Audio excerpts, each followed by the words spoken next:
Welcome to the NPL course on Advanced Ceramics for Strategic Applications.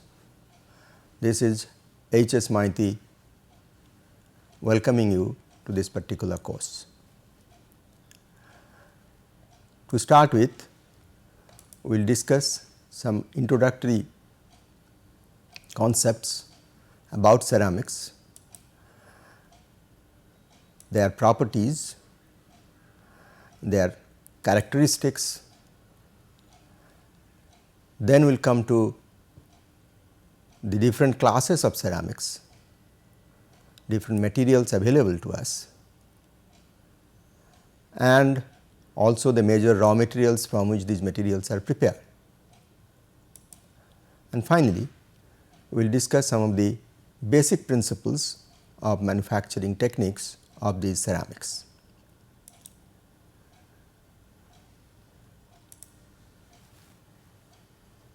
What are ceramics? Well, how do we define ceramics? Maybe it is known to many people that this particular name ceramics came from a Greek word keramikos, which basically means burnt material or burnt stuff. As it is known, the ceramics are known to mankind for thousands of centuries, and they are basically prepared from naturally occurring raw materials. They are normally inorganic and non-metallic materials having relatively high melting points and therefore requires high temperature for their processing and fabrication. So, that is how normally we define ceramics. They are usually compounds, not the elements, but the compounds of different elements or combination of compounds between metallic as well as non-metallic elements. What are the elements present in different kind of ceramics? Of course, they are metals in addition to oxygen, nitrogen, carbon and boron, maybe some others. The examples may be very simple example or very common example is aluminum oxide. It is a mixture or it is a compound of aluminum and oxygen. Another example of ceramics is a combination of two oxides or compounds of two different oxides like aluminum oxide and silica or silicon dioxide in a particular ratio 3:2, and that particular compound is called mullite. Well, to continue, what are ceramics? We also have, in addition to oxides, we have carbides, nitrides, borides and silicides. That means a combination of metal with carbon, a combination of metal with nitrogen, a combination of some metal with boron and also silicon. So, these are more different or uncommon type of compounds which are available under the category of ceramics. They are always composed of more than one element, as has already been said, and few other examples are silicon dioxide, zirconium dioxide, magnesium oxide, silicon carbide, that is one kind of carbide, a combination of silicon and carbon. Then you have silicon nitride, a combination of silicon and nitrogen. Well, any compound has certain category or certain classes of atomic bondings, because we are dealing with two different elements, and as is known from our chemistry knowledge, some of these compounds are ionic in character, the bond is ionic in character, and some others are covalent and so on. When you talk about ceramic materials in general, we have variety of bonds. Some of them, particularly the oxides, are totally ionic in character, whereas if you talk about carbides, nitrides, borides and silicides, they have partially ionic conductivity, ionic bonding, whereas mostly they are covalent bonds, or covalency is the character of these bonds. Well, what are the different general characteristics of ceramic materials? We have seen there are oxides, carbides, nitrides, silicides.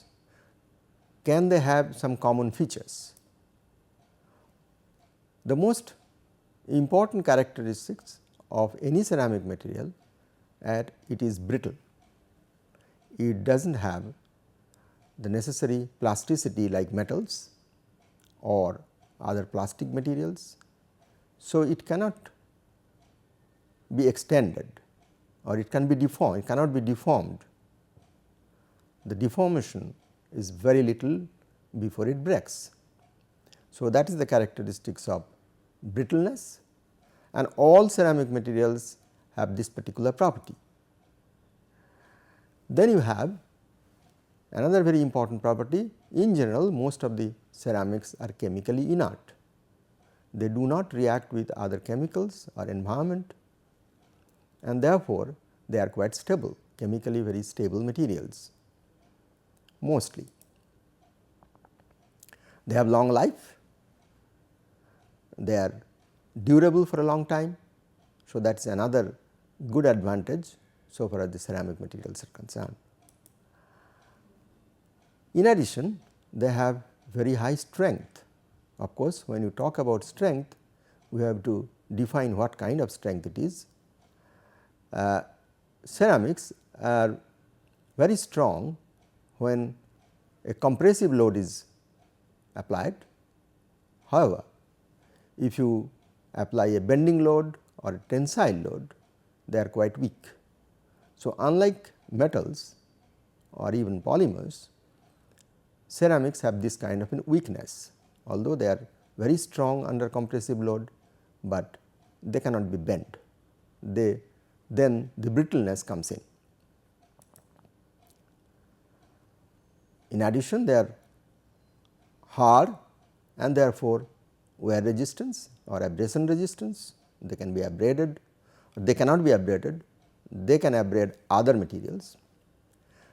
Normally, they are electrically as well as thermally insulating, that means the electrical conductivity is very poor, as also the thermal conductivity.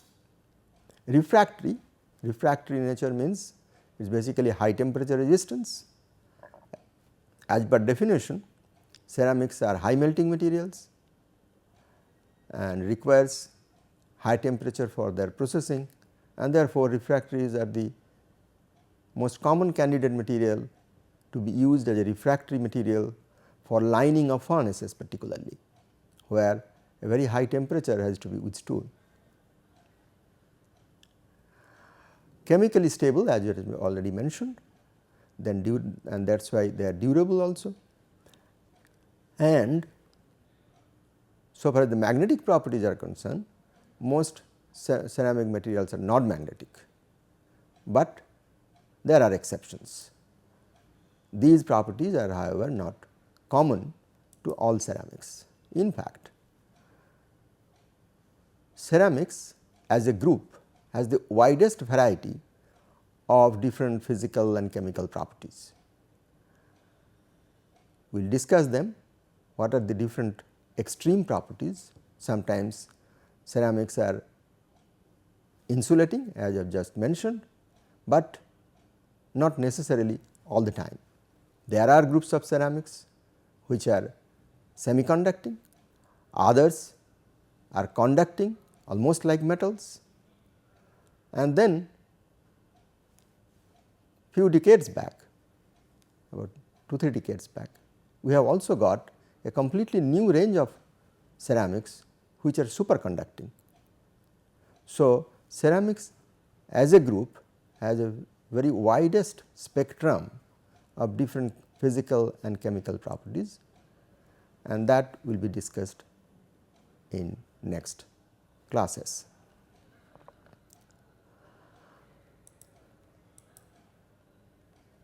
Some exceptions we have just discussed. What are the common features or common characteristics of the ceramics as a group, but there are many exceptions. As I have just mentioned also, superconductor, there is a compound, an oxide of yttrium, barium and copper which shows superconductivity, and this is a very recent discovery. Although we have said most of the ceramics are non-magnetic, but there are magnetic ceramics as well, and this is one some example. It is a oxide of barium or strontium along with iron oxide, which is called barium ferrite or barium hexaferrite, and that is a hard magnet. Once you magnetize them, it forms a permanent magnet. In terms of mechanical properties, although most of the ceramics are brittle, but there are tough ceramics also, and one of the examples, there are many tough ceramics have been discovered in recent times. One of the examples is what we call partially stabilized zirconia, zirconium oxide or zirconium dioxide, to which some amount of yttrium oxide or calcium oxide is added. It is basically a solid solution. It is called partially stabilized because it has a combination of monoclinic or tetragonal and cubic phases. Therefore, it is not fully stabilized. In the fully stabilized condition, it is completely cubic phase or cubic structure, whereas when it is partially cubic and partially tetragonal or monoclinic, then it is called partially stabilized zirconia. So, that is one of the tough material. Of course, compared to steel, it is much less tough, but compared to many other ceramics, it is much tougher. We will discuss them later on. Then you have new high performance ceramics which demonstrate unusual properties, as for example, high toughness, high conductivity, which I have mentioned a few minutes back. So, you have a range of oxides or ceramics which are tougher in mechanical property terms, and the electrical properties are also very different from other ceramics. So, we need to understand, there is a need how these properties really get developed, what is its origin, and therefore, we need to understand a structure property relationship. In material science, the basic subject of material science, in which ceramics is one of the components, if you want to understand the properties, whether it is mechanical properties, electrical properties, magnetic properties, dielectric properties, all these things originates from its structural characteristics, atomistic structural character, crystal structure characteristics. Both crystal structure, microstructures, everything are important to understand if we want to explain some of the properties which we exploit in practical sense.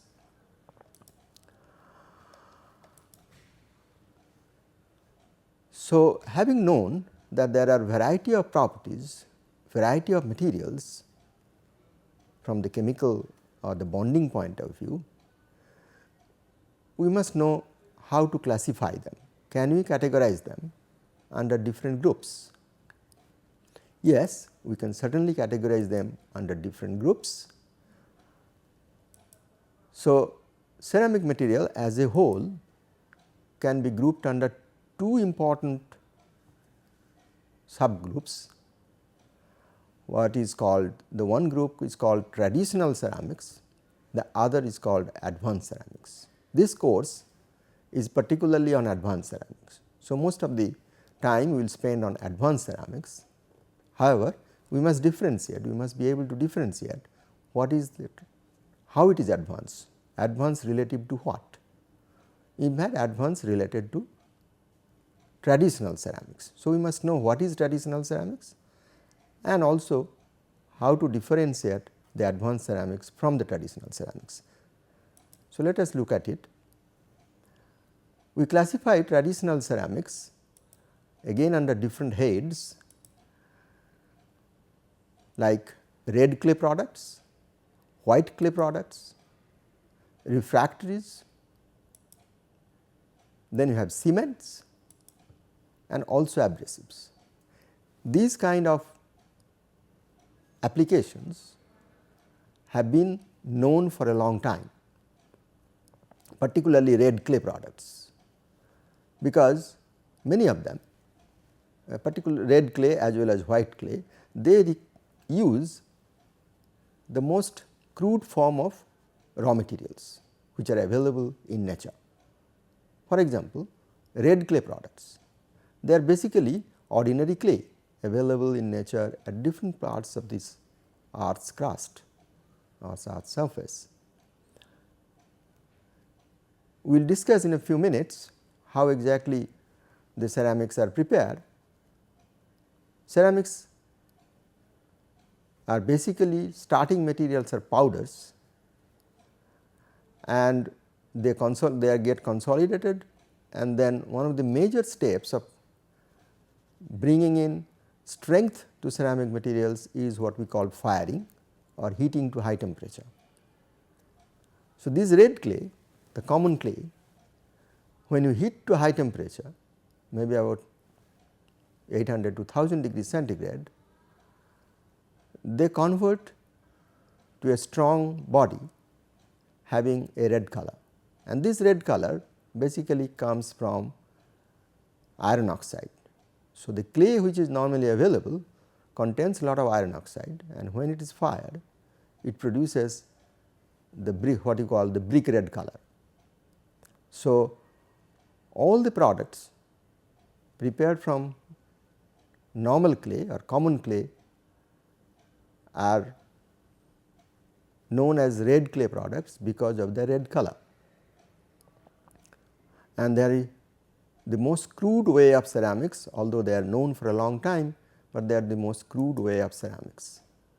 And they have many different forms, one we call stoneware, then we call earthenware, building bricks, normal building bricks from which the color claims the brick red color, and then terracotta, the figurine, the different artwork, all these things can be made from the common clay.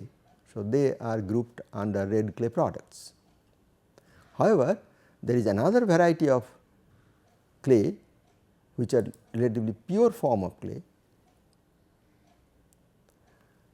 which does not contain that much of iron oxide, and their particular mineral, the kaolin or kaolinite, is the major component of white clay, again available in nature as a raw material, as a mineral, and that can be directly taken from the mines and process it little bit and then give it a shape and fire it once again above slightly above 1000 degrees centigrade, so that you get a range of different products which have been known to the mankind for a long time, and they are all called white clay products because their color is white.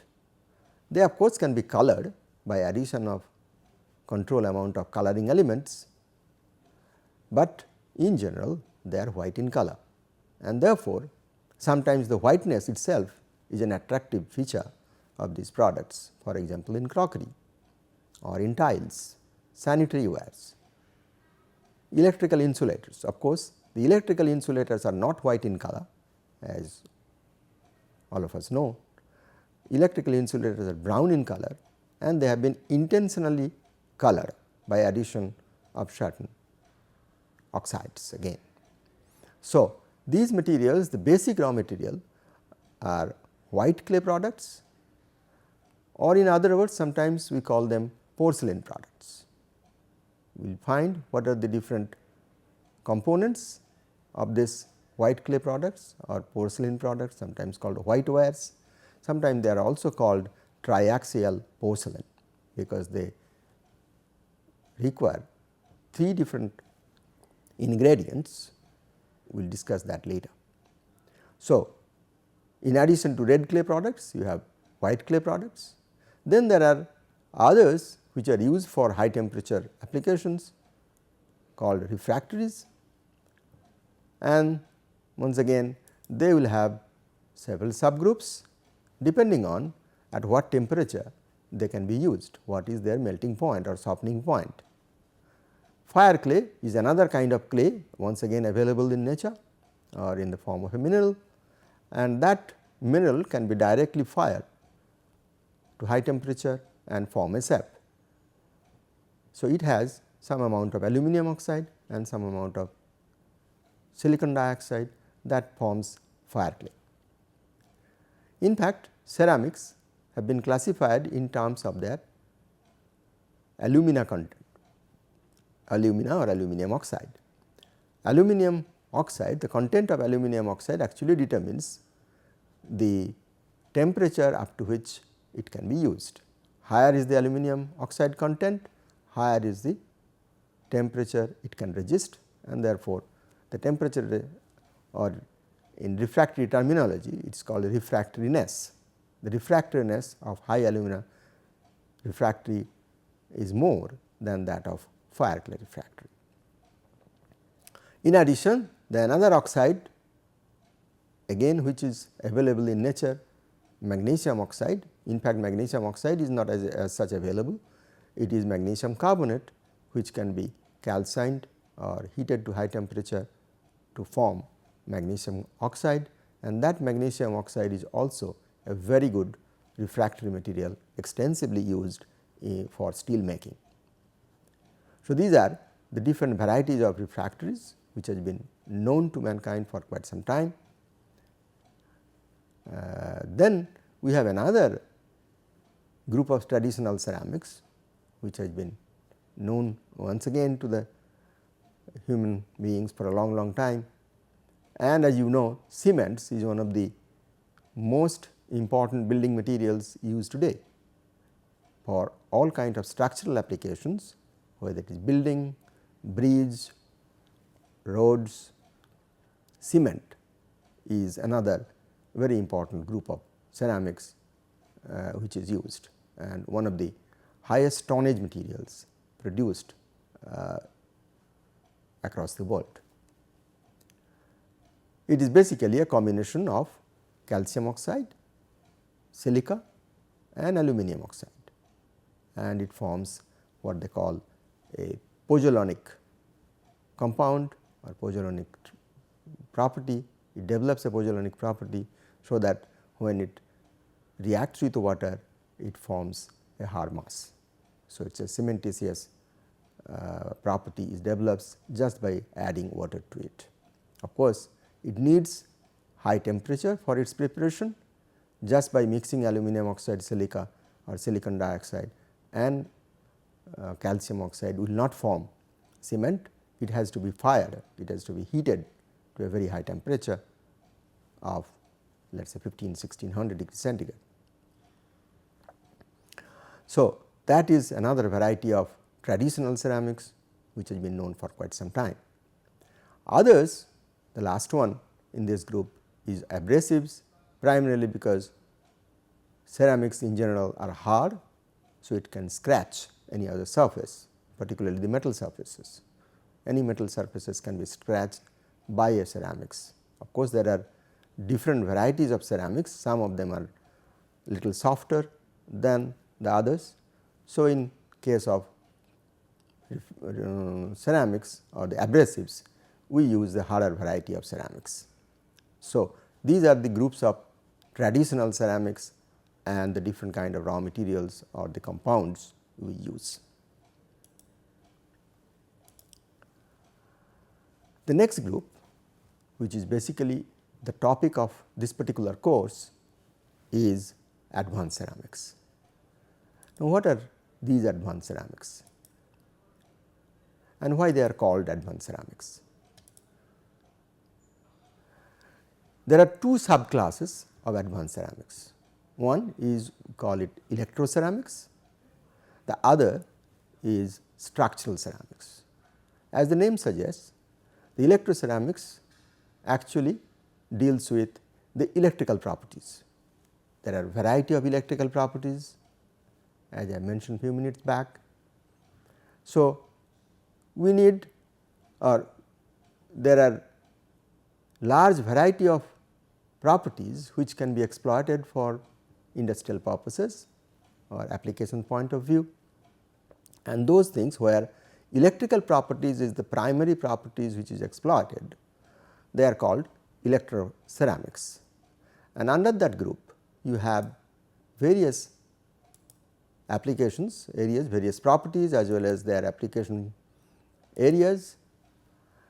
For example, you have electronic substrate and packages. These are basically insulating material, pure oxides, and they can be formed in thin sheets form or different other fabrication techniques can be used to form different shapes. We will discuss them at a later stage. So, but basically in the electronics industry you need many insulating oxides, particularly aluminum oxide is one of them. There may be some nitrides also which can be used, but they exploit, or in those applications we really exploit their insulating property. Then you have dielectric properties. Ceramic dielectrics. The insulating materials also have a good capacitive or dielectric constant, and therefore, some of these oxides can be used as miniature capacitors, particularly used in electronics industry. Many of these dielectrics once again have a very special property called piezoelectric property. Piezoelectric property is that property in which you can develop certain voltage by applying a mechanical stress. So, if you stress them, if you apply some mechanical stress, it generates some voltage. There are many oxides or mixed oxides which develop these properties, and they have been extensively used in the electronics industry for many different purposes. We will discuss them at a later stage, but this is another very important group under ceramics where piezoelectric and dielectric properties has been exploited to develop different devices and functional materials. Then you have another group called magnetic ceramics. Although most of the ceramics are not magnetic, but there is a special group of ceramics which are actually have a very interesting magnetic property, and they are comparable with the normal metallic magnets like iron, cobalt, nickel, okay.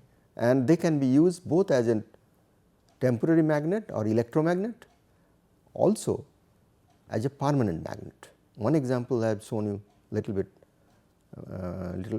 few minutes back is barium ferrite or strontium ferrite, which actually has a permanent magnetic property. So, there is a group of magnetic oxides also present or available to us. You have then another conducting ceramics. These are, we have discussed insulating ceramics here, then we have magnetic ceramics, and then conducting ceramics. They can be semiconductors, they can be conductors or even superconductors. So, there are very basic science have to be understood, how, or the physics have to be understood, why these ceramics or these compounds behave in this manner. So, there is a gamut of many different compounds which have this conducting property. So, they can be classified or grouped as conducting ceramics. The last one in this series is optical ceramics. Although ceramics are in general opaque, okay, light cannot pass through them. However, under special circumstances, if you can fabricate or process them in a special way, then ceramics can also be made transparent, almost like glass. These are optical ceramics, is not glass. Glass is a different class, we are not discussing here, but some of these oxides can also be transformed into a transparent material. By heating at high temperature under special conditions, one can make absolutely transparent ceramics like glass, but they are crystalline materials and they have many different or special properties which you can exploit for different device making. For example, electro-optic materials or optoelectronic materials can be developed, and there are many different things. So, we will discuss these things under the advanced ceramics group of materials. Besides electroceramics, you have another very important group where you actually use the mechanical property or mechanical behavior of these ceramics, and that is why they are called structural ceramics. So, it is a mechanical property which becomes important here, and they also can be classified under different groups like automotive ceramics. Well, automotive engine is primarily, as we know of, primarily made of metallic materials, different kind of alloys, because it has to withstand a very high pressure as well as very high temperature because of the combustion of the fuel. But ceramics can replace some of the metallic components in this case.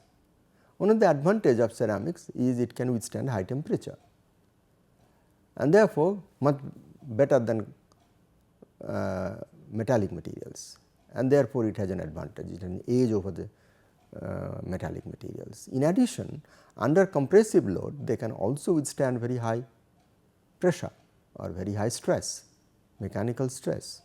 So, some of the components of the automotive sector can be replaced and has been replaced by ceramics, particularly by some of the top ceramics. And the advantage is you can operate the auto engine at a relatively high temperature, and it is also known from thermodynamics that if you operate a Carnot engine at a high temperature, its efficiency goes up. So, that is the driving force, that is the attractive feature of ceramics. By using some auto components, particularly the engine block, you can raise the temperature of operation of an automotive engine and thereby have or get a much higher efficiency. So, actually it helps in two ways, it consumes less fuel and less pollution. So, ceramics has a great advantage if you can use them under high temperature conditions and high pressure conditions. The other group, next group is aerospace, is almost an extension of the automotive sector. You can have turbine blades in the aerospace or aero engines.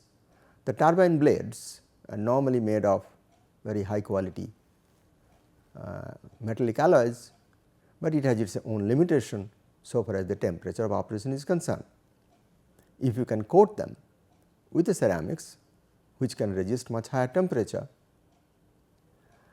you can operate a gas turbine at a much higher temperature and therefore get high efficiency and less fuel consumption.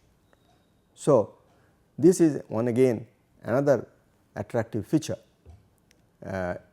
of ceramics, where you can use them at very stringent under very stringent conditions, high pressure conditions and as well as high gas velocity conditions as well as high temperature conditions. So, these are where it is the these are the areas where you actually exploit the high temperature and high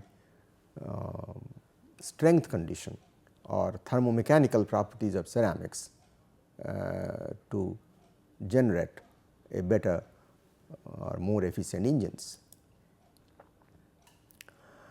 Because of the hardness, we knew about abrasion resistance, but then it has been extensively used these days for many wear resistant ceramics, maybe different kind of ceramic coatings. When you talk about abrasives on the traditional ceramics head, it was actually normally the grains of ceramics, but here the wear resistant ceramics is actually either a lining on a metal surface or a coating on metal surface, a thin coating on metal surface. So, these are being used more extensively in high application areas.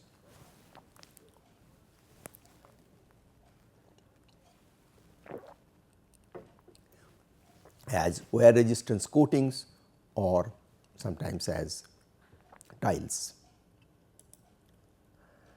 Then you have cutting tools.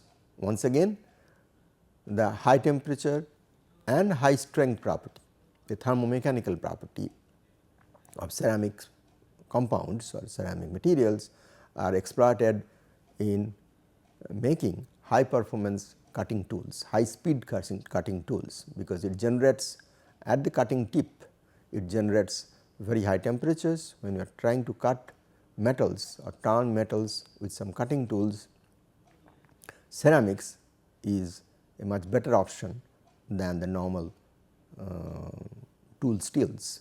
Okay. So, it needs high temperature and high hardness, okay, at high temperature, high hardness, and that can only be provided by cutting ceramic materials. So, cutting tool application has become again a very important application for structural ceramics. And finally, a completely new area of ceramics has come up once again in the last couple of decades or 2-3 decades. This is called bioceramics, biomedical implants. Okay. In our body, we have bones, and those bones are basically one of the components of those bones are ceramic materials, hydrated calcium phosphate, or sometimes it is called hydroxyapatite. So, these bones contains lot of ceramic materials or compounds, and that can be artificially made outside the human body and can be replaced. If there is a fracture in some of the bones, in some of the joints in particular, either knee joint or a hip joint. So, they are actually the load carrying capacity, load carrying points or the joints of the human body, and you can replace them. You can replace them with ceramic, with fabricated ceramic shapes, and therefore, there is a huge potential of ceramics being used as biomedical implants, and it is really being used these days. In addition, there are many other ceramics which can also use can be used for biomedical purposes, and therefore, that group of ceramics, of course, it not only uses the mechanical property, high strength of the materials or high hardness of the material, abrasion resistance property of the material, but also it needs different kind of chemical inertness as well as sometimes it reactivity with the body fluid. So, ceramics is inert so far as the body fluid is concerned, and therefore, ceramics, a group of ceramics has come up in very recent years as bioceramics. So, there are a whole lot of ceramic materials available to us whose properties were not known earlier.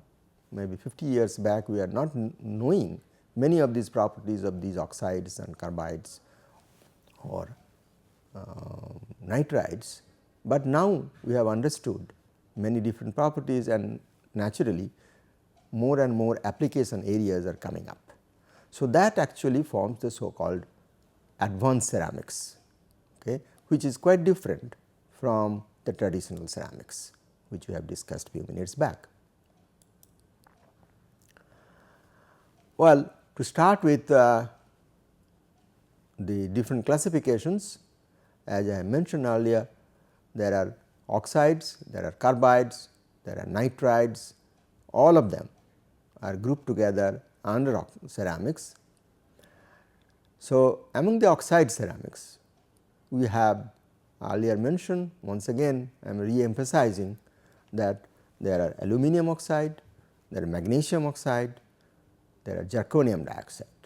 These are simple oxides where only one particular metal is involved along with oxygen, whereas there are complex oxides or mixed oxides, sometimes they are also referred to as mixed oxides, like aluminum and titanium forms aluminum titanate. Then there is a mixed oxide or a solid solution of lead oxide, zirconium dioxide and titanium dioxide, which called lead zirconate titanate, sometimes in brief it is called PZT.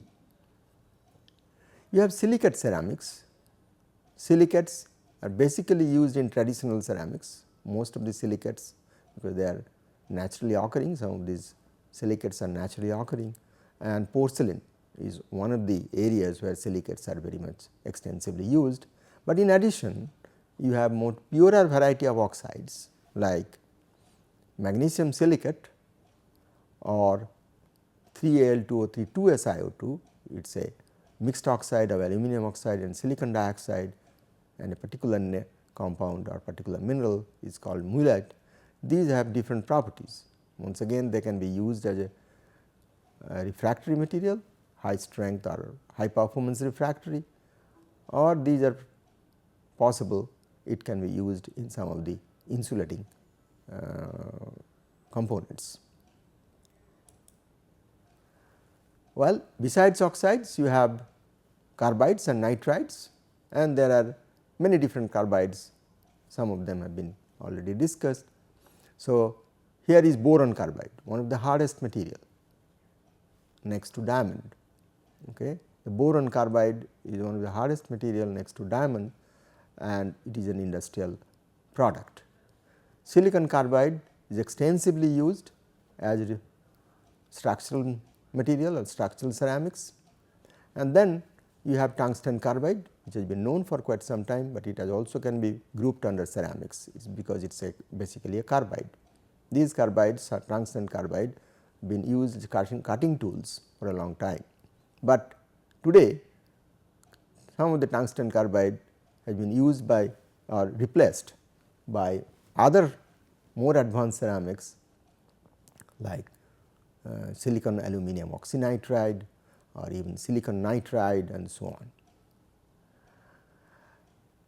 Well, ceramics in general are porous, because the basic raw material from which most of the ceramics are prepared are powders. So, powders gets consolidated and then are given a shape, geometric shape, and then you actually fire them or sinter them at a higher temperature when the mechanical strength increases, but all the pores, the interparticle porosity or openness do not get completely sealed.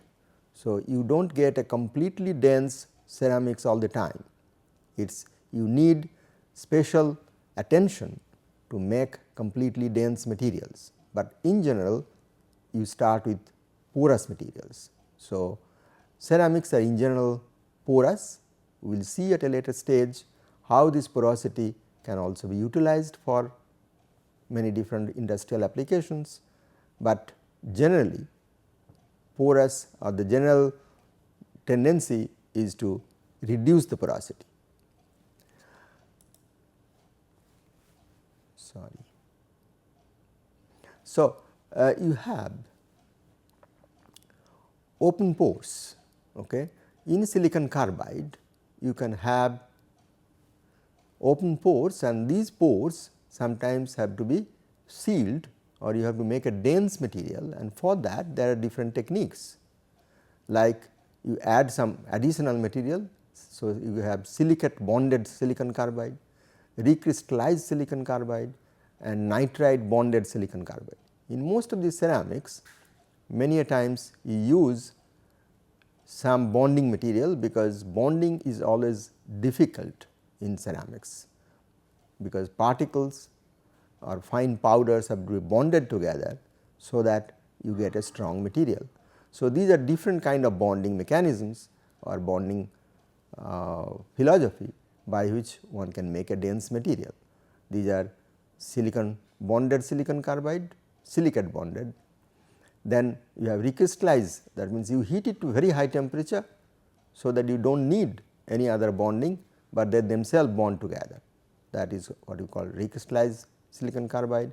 Sometimes nitride, silicon nitride is added as a bonding material. So, these are variety of different products one can make from the basic material of silicon carbide.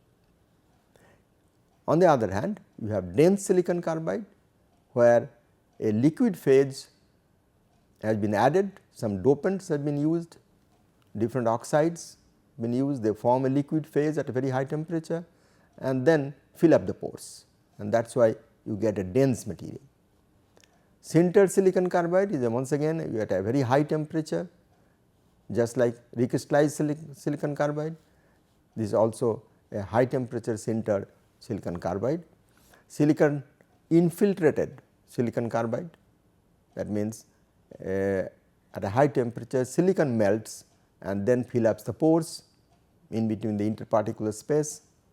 Interparticle spacings can be filled up with silicon metal, and that is silicon infiltrated silicon carbide. Hot pressed or hot isostatically pressed. Well, normally ceramics are initially pressed at a or given a shape or consolidated at a room temperature and then heated. But in this particular case, this is a variety of material.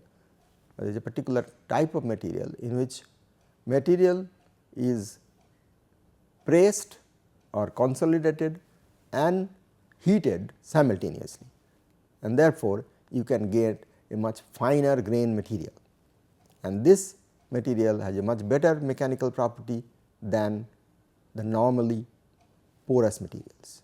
So, there are different techniques of making the same material in the different microstructure with different microstructures or different state of consolidation, and accordingly developed different mechanical properties.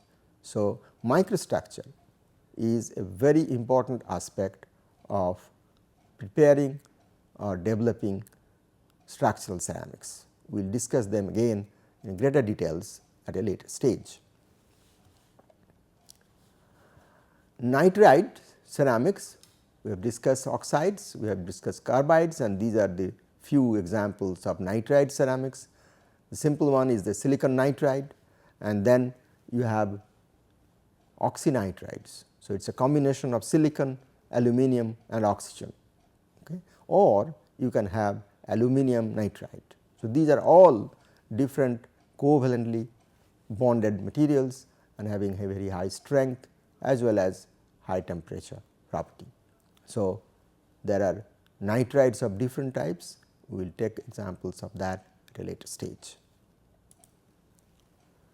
Well, we have just given you some idea what is the so called traditional ceramics, that means ceramic materials which have been known for a quite long time, and then we are beginning to know more different kind of materials, more purer variety of materials, different kind of compounds which are having a different exotic properties, whether it is mechanical property, whether it is electrical property or so on. So, you have a group of materials which are being developed or coming up as having many exotic properties. Obviously, these exotic properties can be exploited for our benefit, for our industry's purposes and so on.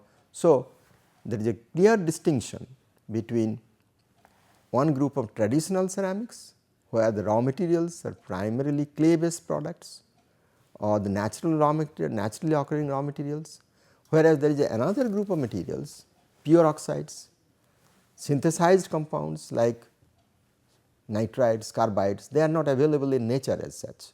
So, you have to take purer variety of materials and then synthesize under the laboratory condition or the industrial conditions and develop different properties.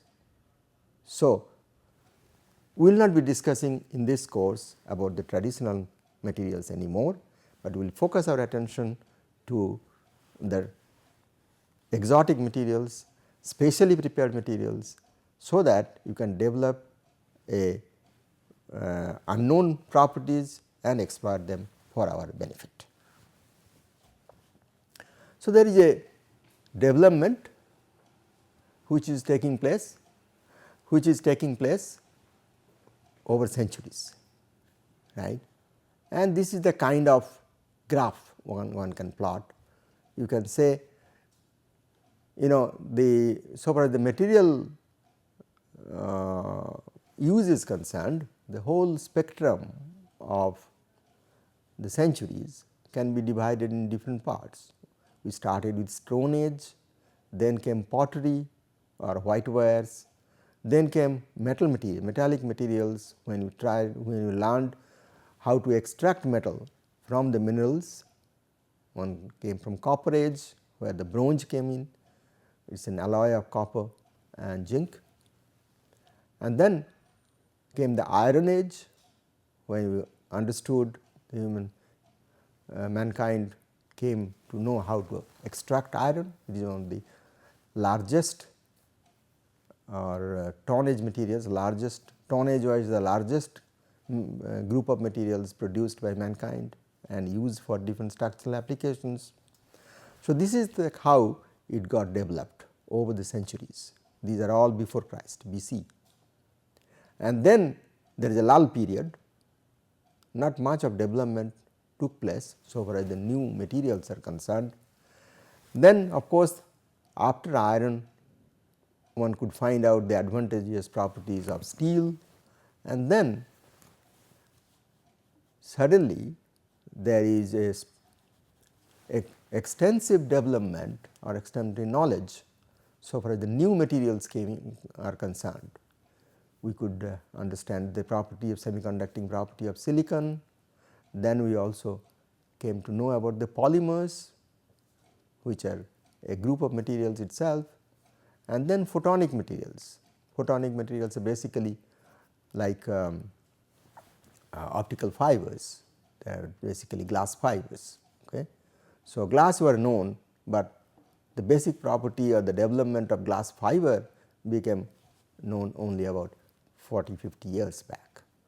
Then you have advanced materials, some of them, all of them are not ceramic materials, some of them are composite materials, ceramics, metals, metal composites, and then as I mentioned biomaterials.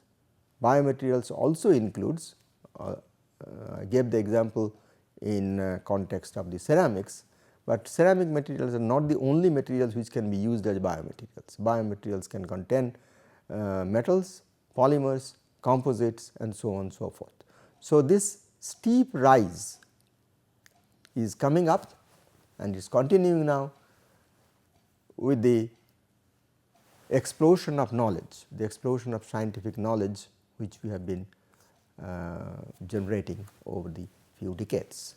So, this is the era where advanced materials have come in, and advanced ceramics is one component of that. If you take this graph, you will see the natural materials like wood, the use of wood is going down, in fact to some extent intentionally because of the environmental issues. Steel have been started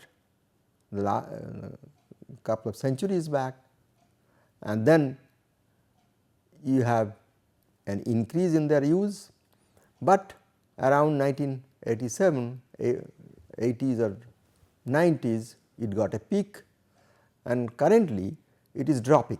So, the use of steel is dropping so far as the structural materials are concerned.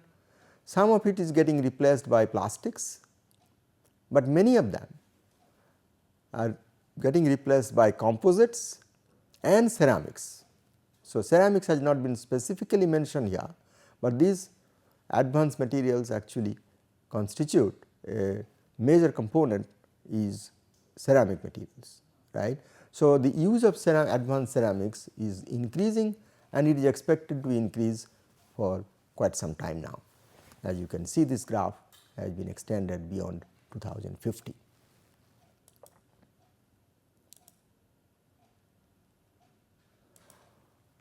Well, now we come to the raw materials.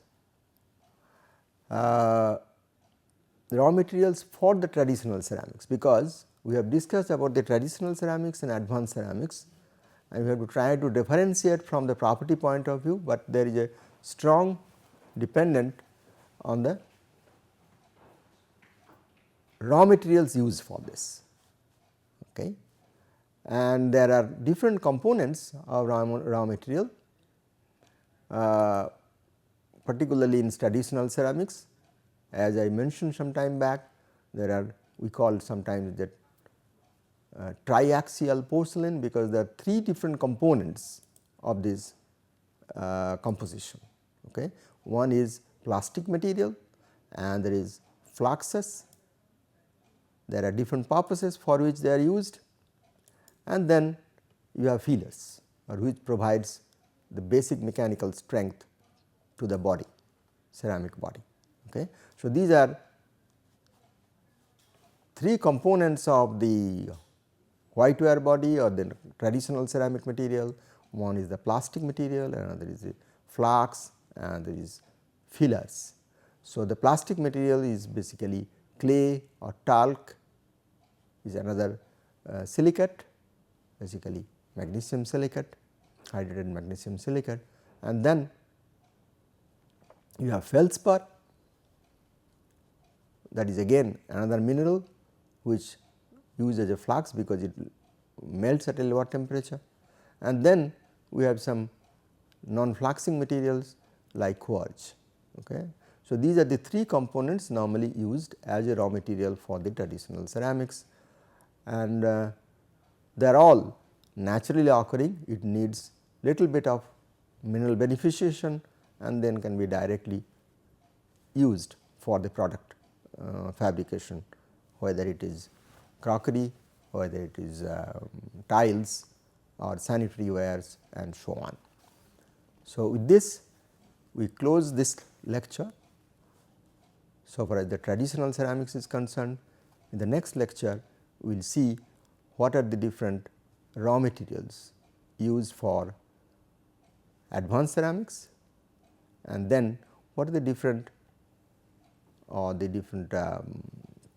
common ceramic processing techniques which give rise to the product formation or the product development.